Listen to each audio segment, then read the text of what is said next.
Good morning, students. I hope you all are fine. Welcome back, you all, in our social studies class. As you all know that we are on the chapter number 2, that is from traders to rulers.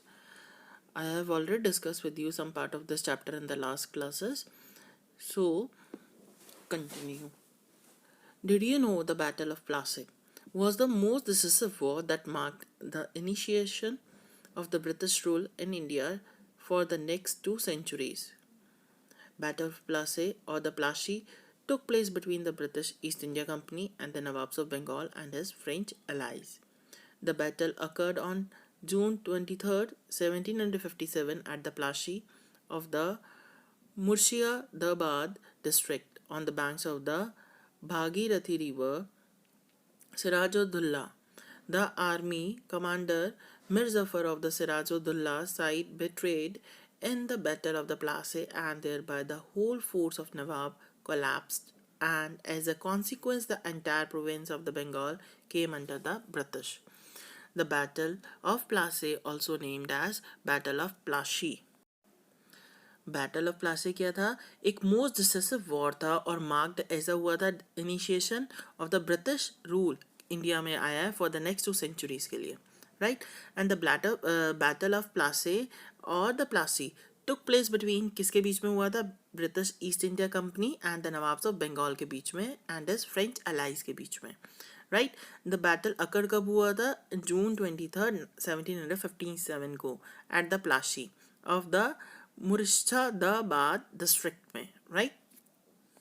जो the army commander Mir Jafar थे of Sirajuddaulah side betrayed in the battle of the Plassey and there by the whole force जो थी नवाब की collapse हो गई थी and उसका result क्या आया था? एंटायर प्रोविंस बंगाल की किसके अंदर आ गई थी? ब्रिटिश के अंदर आ गई थी. And the battle of Plassey named उसका क्या हो गया था? Battle of Plassey, right. Company officials became Nabos. After the Battle of the Plassey, the actual Nawabs of Bengal were forced to give the land and a vast sum of money as a personal gift to the company officials. जो after the battle of Plassey के बाद क्या हुआ? जो actual nawabs थे बंगाल के उनको force किया गया कि वो अपनी लैंड और द वास्ट सम जो उनके पास बहुत सारा पैसा था, मनी थी, एज अ पर्सनल गिफ्ट दें वो कंपनी के ऑफिशियल्स को. Robert Clive himself amazed a fortune in India. He came to Madras at the age of 18 when he felt his Indian fortune was worth 401 and $102. When he was appointed as the governor of Bengal in 1764, जब उनको appointed किया गया as a governor of Bengal in 1764 में, he was asked to remove the corruption in the company administration, but he was himself cross-examined in 1772 by the British Parliament, which was suspicious of the vast wealth. Although he was acquitted, he committed suicide in 1774. उनको appoint किया गया किसको? Robert Clive को as a governor of the Bengal में 1764 में, और उनको ask किया गया कि रिमूव करे करप्शन कंपनी के एडमिनिस्ट्रेशन से.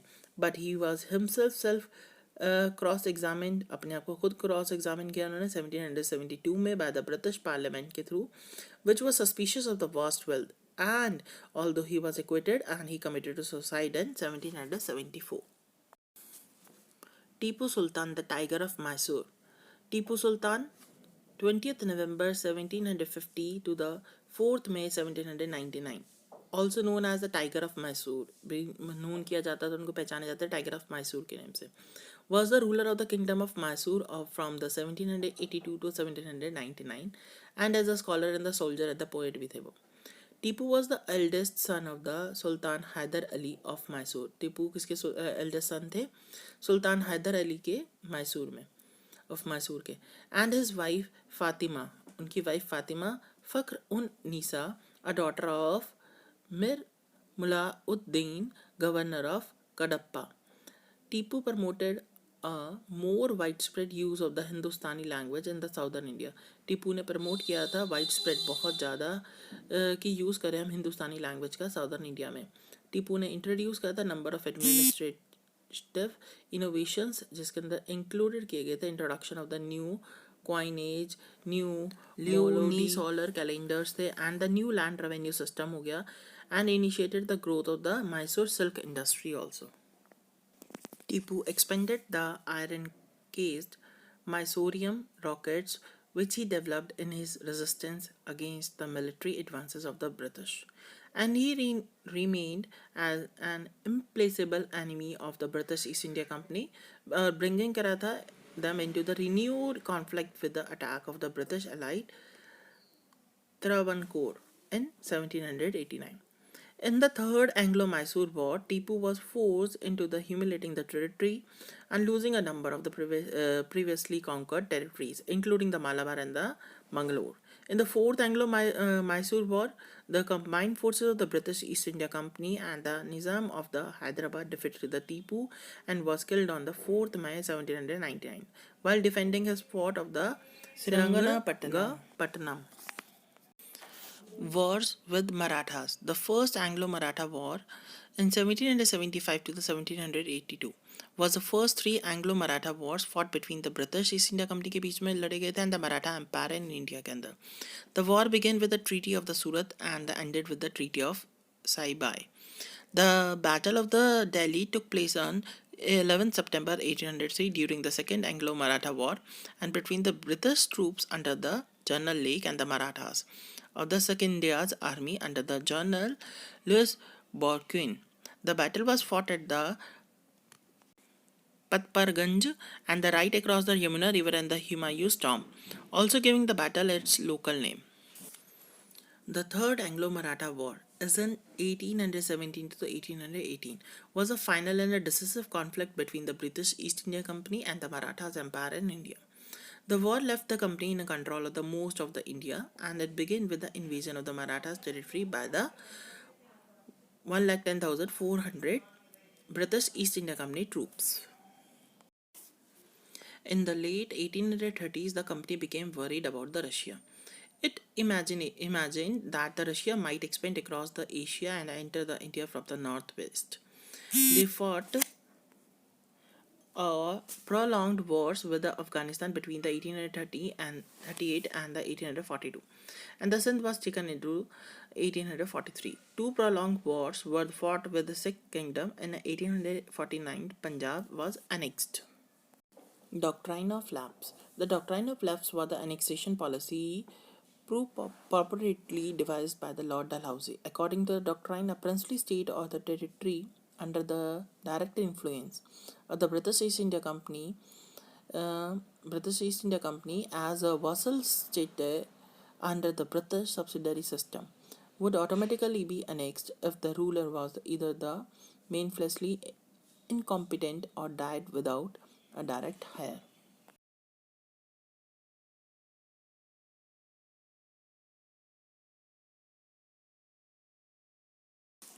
Subsidiary alliance. The doctrine of the subsidiary alliance was introduced by the Marquess, British Governor General in India from the 1798 to the 1805.